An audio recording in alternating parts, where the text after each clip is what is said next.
और उन्होंने एक दो सवाल खड़े कर रखे हैं, सरकार पर जवाब नहीं बन पा रहा है। मैं ये बिल्कुल सच तौर पे कह रहा हूं कि देखो, सरकार जनता के लिए होती है, जनता सरकार के लिए नहीं होती है। और जनता के हर एक सवाल का जवाब देना सरकार की जिम्मेदारी। आज जैसे हम यहाँ सवाल पूछ रहे हैं बार बार कि भाई अपराधी गिरफ्तार कब होंगे, किससे पूछ रहे हैं? हम सरकार से तो सवाल पूछ रहे हैं ना, उसी से तो पूछ रहे हैं। इस पर ताकत है आपके मेरे पास, कहाँ ताकत है पुलिस की हम गिरफ्तार करो? अगर हम पे होती तो बताओ वो चैन घर में सो जाता क्या? बताओ, आप खुद ही सोचो। तो ताकत तो जिनके हाथ में, सवाल उनसे भी पूछना पड़ेगा। और आज भी सच है, सत्ता से सवाल पूछना चाहिए।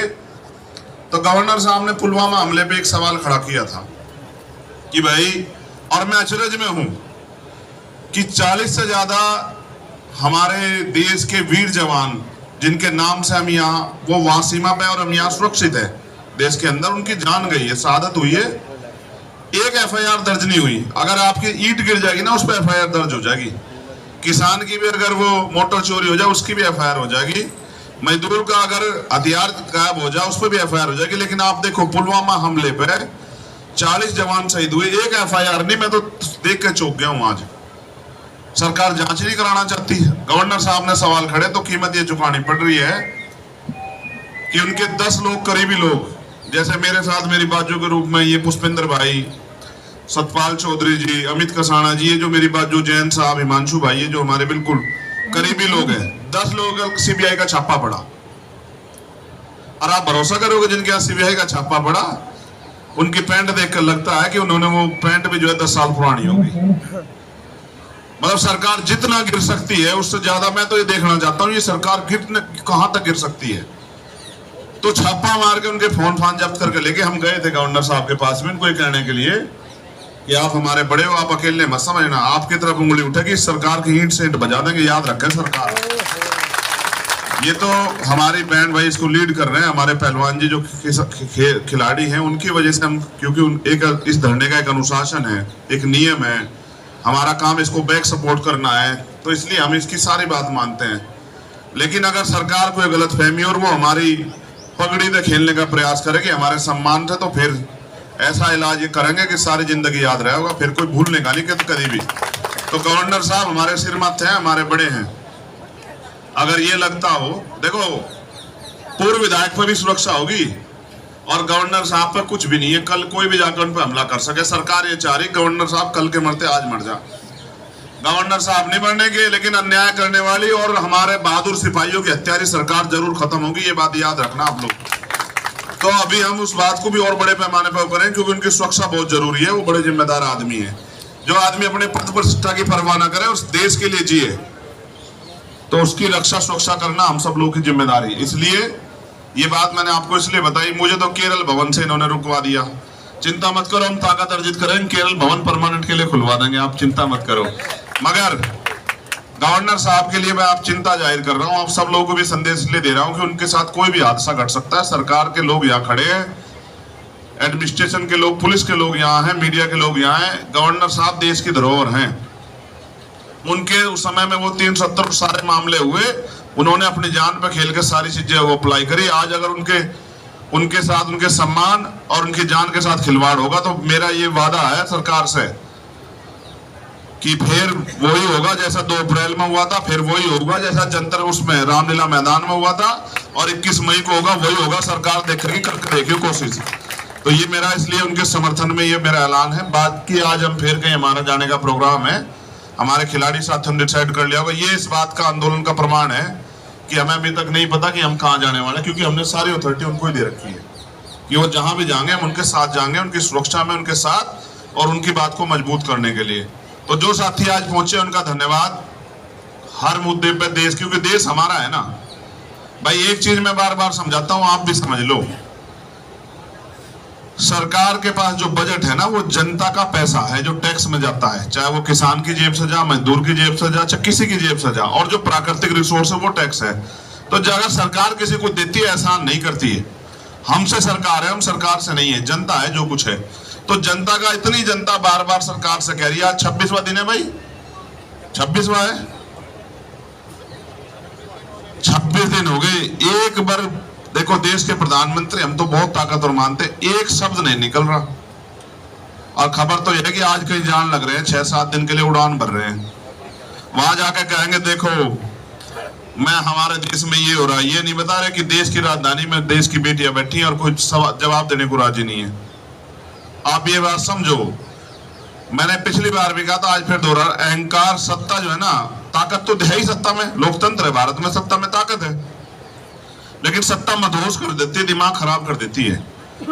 सत्ता आदमी को तानाशाह बना देती है। आज कुछ ऐसे ही हाल है, उन्हें ऐसा लग रहा है कि बस उनसे बड़ा कोई है ही नहीं।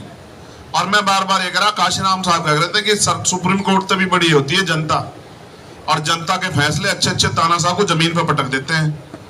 और अगर जितना देर करोगे, क्योंकि हम इसलिए भी चुप हैं, मैं फिर अपने साथी आज मुझसे पूछ रहे थे आओ आओ आओ, तो भाई मैं 21 तारीख तक चुप हूं, क्योंकि हमने 21 तारीख को अपने खाप के लोगों को, जिम्मेदार लोगों को, उन्होंने हमसे समय वो कर रखा है 21 तारीख का। 21 तारीख के बाद फिर जब वो बात पक्की हो जाएगी, उधर से जो आदेश आ जाएगा, फिर हम उस पर काम करेंगे। मगर हमने तय कर लिया है कि आंदोलन को जमीन पर ले जाने के लिए सूचना मैं मीडिया को भी दे रहा हूं कि हम महिला सुरक्षा, बहन बेटी सुरक्षा सम्मेलन जो है ना पूरे उत्तर प्रदेश में अब हम करेंगे।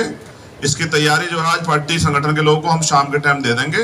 हर जिले, हर मंडल में हम लोग पहले फेस में करेंगे, क्योंकि हम बताएंगे कि देश की राजधानी में क्या चल रहा है। कई बार ऐसा हो रहा है, कुछ मीडिया के लोग तो हैं जिनके रीढ़ की हड्डी है, कुछ मीडिया के लोग तो ऐसे हैं वो बताने को राजी नहीं क्या हो रहा है। 10-20 मिनट की बात हो जाए, टीवी खोल लो, देश के प्रधानमंत्री जी, हम भी उनको ही देख रहे हैं कि वो कुछ बोल रहे हैं, वो बोल नहीं रहे हैं।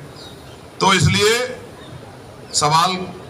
इसे सवाल को मजबूत करना पड़ेगा, और मजबूत करके जनता के बीच ले जाना पड़ेगा। हमने उसकी तैयारी कर ली, क्योंकि जो हम कहते हैं उसको करते हैं। और तैयारी ये है कि हम महिला सुरक्षा, सम्मान और सशक्तिकरण, क्योंकि आज तो उन बहन बेटियों की लड़ाई लड़ने की हिम्मत इन्होंने दिखा दी, पहलवान जो हमारे बहन भाई हैं। आप ये सोचो, ये बंद क्यों नहीं हो रहा परमानेंट के लिए? भाई सबके घर में बहन बेटी है ना, फिर ये महिलाओं के साथ अन्याय क्यों? हमारी बहुत सारी महिला लीडर्स यहाँ बैठी हुई हैं, आज दिल्ली की भी, गाजियाबाद वाली भी, बुलंदशहर वाली भी। तो अगर ये सुरक्षित नहीं है तो फिर हम इंसान कैसे हो सकते हैं, आप ये बताओ। अगर जब घर में बहन बेटियां, और हम वास्तविकता में बहन बेटियों को देवी की तरह पूजते हैं, तो फिर कि दूसरे की बहन बेटी, जो दूसरी बहन बेटी है उसके साथ अन्याय हो रहा है, तो ये तो मानवता नहीं हुई ना, ये तो कोई इंसानियत की बात नहीं हुई ना। तो इसकी हमें परवाह करनी पड़ेगी कि शोषण चाहे खिलाड़ियों के साथ हो, चाहे गांव देहात में हो, चाहे दफ्तर में हो, किसी भी विभाग के, चाहे सड़क पे हो, ये सब बंद होना चाहिए। कोई किसी महिला को, बहन बेटी की तरफ कोई अपमानित शब्द या अपमानित नजरिए से देखे भी ना, तभी तो भारत की सुंदरता बढ़ेगी। यही तो था भारत, जिसकी बात होती है कि हम महिलाओं को सम्मान। आज देख लो क्या हो रहा है, देश की गोल्ड मेडलिस्ट और अन्य मेडलिस्ट बेटियां जो हैं, जो ओलंपिक खेल के आई, जिनको किसी की पहचान की मोहताज नहीं, वो बेचारी यहाँ तड़प रही है। सड़क पर जहाँ मीडिया के लोग पूछें, मैं मीडिया के लोगों से भी कह रहा हूँ, एक बार कभी प्रधानमंत्री जी से भी पूछ लो यार, कुछ क्या देश मामले में, उनके पास इतनी बढ़िया मंत्री जी हमारी स्मृति ईरानी जी, बहन जी हमारी, उनसे पूछ लो, वो भी कुछ बोल रहे हैं, उनके पास बड़े बड़े वो हैं। तो अब ये भी पता लगा कि भाई मुझसे कोई आते ही कह रहा था जी वो एक और वो भी सम्मेलन कर रहे हैं। भाई अधिकार है, लोकतंत्र है, संविधान ने दिया है, जैसे हमें आंदोलन करने का अधिकार है ऐसा उनको भी अधिकार है। मगर जनता ये देख रही है, आज ये बात भी याद रखेगा इतिहास और देश भी, कि भारत की जनता देख रही है किस तरह से पूरी सरकार मिलकर अपराधियों का संरक्षण कर रही है, और पूरी सरकार मिलकर आज हमारी बहन बेटियों का चरित्र हनन कर रही है, उनको गलत साबित करने पर लगी। ये बात आप भी याद रखना। किसान को याद तो सारी चीज रह है, सारी चीज याद रहे, किसान को ये भी याद रहे कि जो फसल बोई थी उसमें कितना नुकसान हुआ था, क्योंकि वो पेट काटता है ना, वो धूप में रहता है, वो पानी देता रात को 3 बजे उठ के, उसे प्राकृतिक मार होती है, ओला पड़ जाता है, बारिश आ जाती है, हवा चल जाती है, सब झेलता है वो। लेकिन मैं फिर कह रहा, हमें तो यही सिखाया कि आदमी भूखा रह सके लेकिन अपमानित होकर नहीं रह सकता, और घर की इज्जत होती है बहन बेटी। जब जिस घर में बहन बेटी की इज्जत ना हो, सुरक्षित ना हो, फिर उसका वो आदमी चाहे कितनी बड़ी मूंछ रख ले, कोई फायदा ना। मूंछ तो फिर वही हो जो घर की इज्जत हो, और उसकी रखवाली नहीं कर पा रहे तो हम चाहे कितने बड़े चौधरी हो, फिर उसका कोई फायदा ना। तो आप डटे हुए हो, जो लोग डटे हुए हैं, जो लोग आते हैं, उनका बहुत बहुत धन्यवाद। और उनकी तरफ से मेरा ये कहना, अभी मार्च होगा, अभी मुझे पूरी जानकारी नहीं कि आज पैदल मार्च या कैसे है, जो आदेश आएगा तब तक, जब तक वो मार्च ना हो तब तक आप टिके रहिए। स्पेशली भीम आर्मी में आजाद समाज पार्टी के लोगों से मेरा निवेदन है, वो अनुशासन में बैठे रहे, ठीक है। जब यहाँ कोई वक्ता अपनी बात रखे, ये मंच है, इस पे कोई कुछ भी कह सकता है, हमने सबके लिए खुला करवा रखा है। कोई आवे किसी संगठन का, किसी पार्टी का। मैंने तो कल इनसे ये भी कहा था, बजरंग को सवाल पूछ रहे थे कि भाई वहां राजनीतिक लोग आ रहे हैं, तो मैंने बजरंग से कहा कि आप कह दो कि बीजेपी वाले सारे आ जाओ, वही न्याय दिला दे, हम लोग उठकर चले जाएंगे। भाई बीजेपी के लोग आकर न्याय दिला, जरूरत नहीं पड़ने किसी की, बीजेपी की सरकार के लोग न्याय दिला दें। अरे कुछ तो मुंह खोल लो। जब सब लोग एक तरफा हो जाएंगे तो न्याय कैसे मिलेगा? नु बताओ। ये जो आज पंजाब के, हरियाणा के और इधर ये कासगंज तक के हमारे लोग, ये यादव, आलोक यादव, तमाम लोग जो आए हुए हैं, ये सब लोग क्यों आए? भाई सड़क पर आदमी कम आता है, आप मुझे बताओ। खुशी से आता है कोई सड़क पे? सड़क पर आदमी तब आता है इस लोकतांत्रिक भारत में जब वो निराश हो जाता है कि उसको न्याय नहीं मिलने का। अब उसके पास कोई रास्ता नहीं, ना उम्मीद होकर सड़क पर आता है।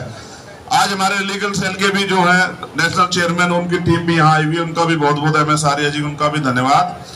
सारे मोर्चों पे लड़ेंगे हम इसे, हर मोर्चे पे, कोर्ट में भी, बाहर भी, अंदर भी, सब जगह लड़ेंगे। और जब तक हटने के इन पे, जब तक न्याय नहीं मिलता, जितनी पंचायतें, जितने जोड़ लगाने लगा लो।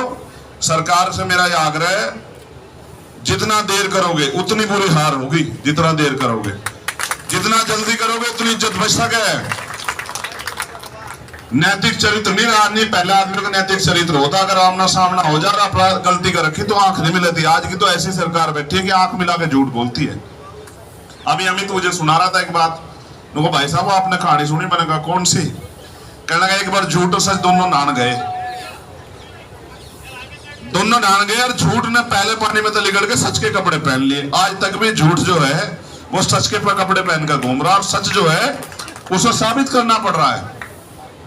ये आज आलम है। इन सब से टकराओगे, घबराना नहीं है। हम उनके बच्चे हैं जिन्होंने इस देश के आजादी के लिए जो लड़े हैं, जिन्होंने इस देश की आजादी के लिए जो है अपने प्राणों के बलिदान दिए, उनका खून है। ये हमारे भारत के भी मान सम्मान का मामला है।